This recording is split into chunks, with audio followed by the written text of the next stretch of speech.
Hey there, you guys. Gabriel Gregson here. So the other day I made a YouTube community post asking if anyone had any questions about me and life as a blind person. Because I was thinking about doing a Q&A video. Well, guess what? Here's that Q&A video.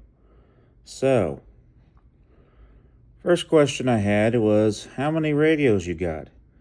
That's an easy one to answer. I have, with actual weather alert functionality, I have 2 weather alert radios. I have the Midland WR120 sitting right over here.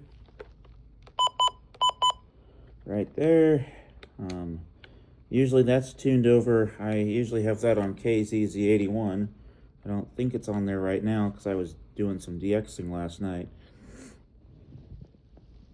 But yeah, I have the Midland 120. 83 at Lansing, 81 at Gary, and 76 at Benton Harbor. It's on KWO39 this morning. But I also have, grab it, the HH50.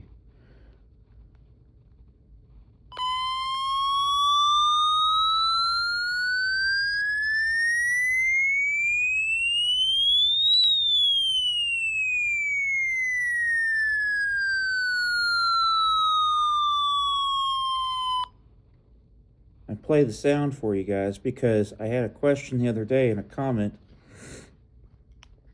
on one of my videos of one of the alerts. I believe it was actually the weekly. Which radio made that loud sound? So that's the radio with that siren. If you ever hear that siren in any of my videos.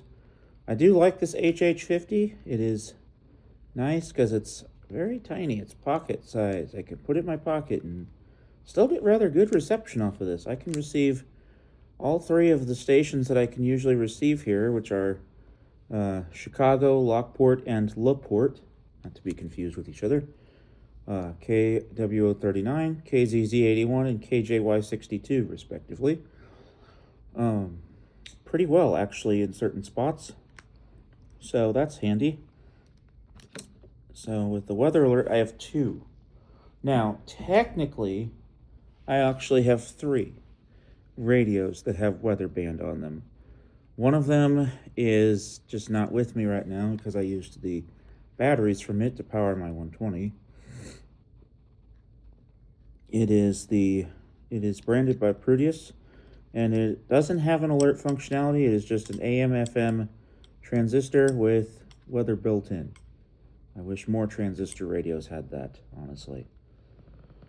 Next question that I had was, what is life like for me as a blind person in terms of going outside of the house?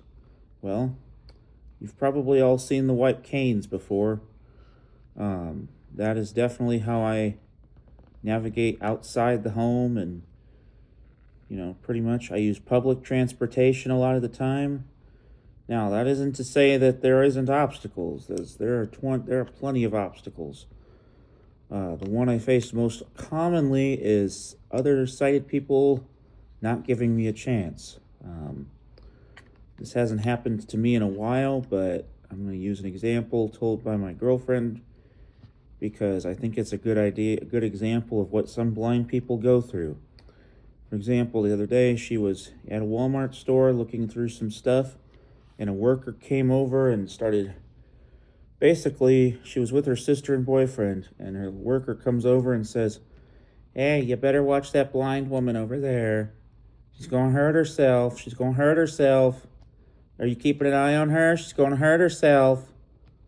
Now, note, the thing she was looking at was sports bras. How is she going to hurt herself with sports bras? Not to mention, how is she going to hurt herself if she knows what she's doing?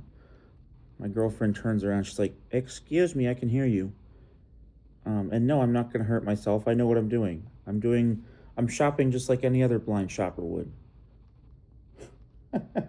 I mean, seriously, the ignorance of some people is just, it's crazy.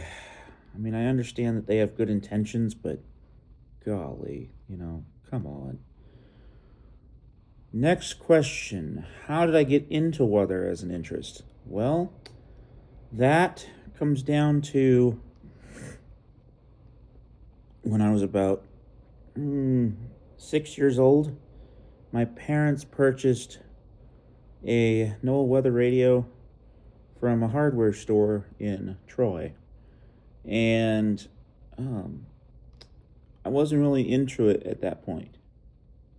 Well, when I was about 8, I started to really get into weather because that same year, when I was like 8 or 9 years old, it was New Year's of 2010, so I would have been 8 actually.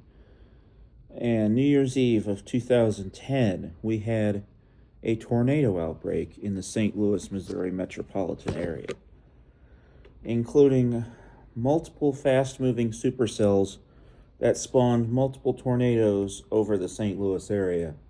I mean, we're talking storm motions to the east and northeast at anywhere from 55 to 70 miles an hour. Damaging wind gusts to 70 miles an hour, hail, tornadic cells, I mean, you name it, we had everything. And we had to take shelter in the basement because there was a tornado on the ground in the city of St. Louis that thankfully had lifted before it hit us, and we only got the edge of the storm. But since then, I had been pretty much fascinated with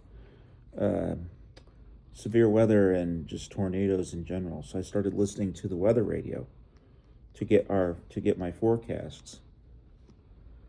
Well, then I discovered the EAS, and that was probably not till 2012 or 13, and I used it to track a pretty dangerous severe thunderstorm outbreak in April of 2013, where I managed to be on the radio listening when there was a quadruple header. So pretty rare for that to happen. And that did include a tornado warning for my county, which at the time was Madison, Illinois. Still is Madison. I'm just up in Chicago. Well, then when I got to about 17, was 2017. 2017. I wasn't 17 at the time. I was 15. I was about 15. I actually was 14, but about to be 15. I started my first YouTube channel. And at that point, I wasn't really posting much in the wake of weather videos. I was just kind of random. You know how a lot of people start off, they post a little this, a little that, before they find their niche. Well, when I posted a thunderstorm video in 2018, it got a lot of views. And I was like, okay, this might be my niche. So I started posting weather videos full-time. Well, weather and then music in some cases, because both niches were getting me views at that point. So that's really where the weather interest came in. Now, these questions were not included in the comments on my post, these next two, but I'm still going to answer them because I get them all the time. First one, how do you read messages on Discord, Facebook Messenger, etc., other messaging services? That is done using a screen reader. Now, a screen reader is basically a text-to-speech voice that is built into my iPhone. It's called VoiceOver.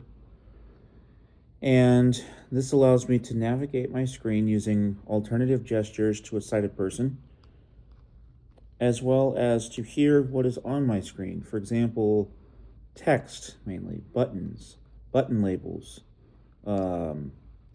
text and images sometimes, text messages, text on web pages, text on Facebook and Twitter posts and Discord messages and Messenger messages, emails. It allows me to basically read all that. So that's how I read. Or sometimes I'll use my Braille display, which connects to my phone using Bluetooth.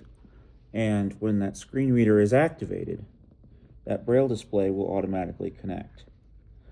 And that Braille display basically displays all that text that the screen reader would read off in a Braille format. So I can read all that text silently if I don't want anyone hearing it.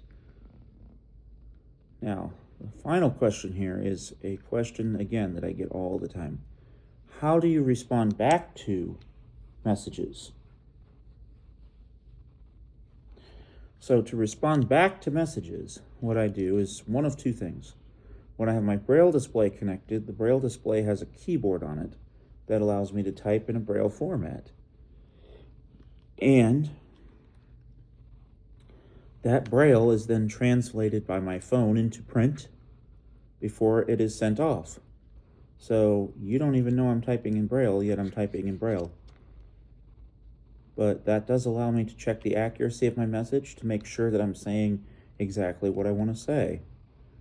Not to mention, it's good for like noisy environments because basically, well, I know it's going to be accurate. The second method that I use is voice-to-text dictation.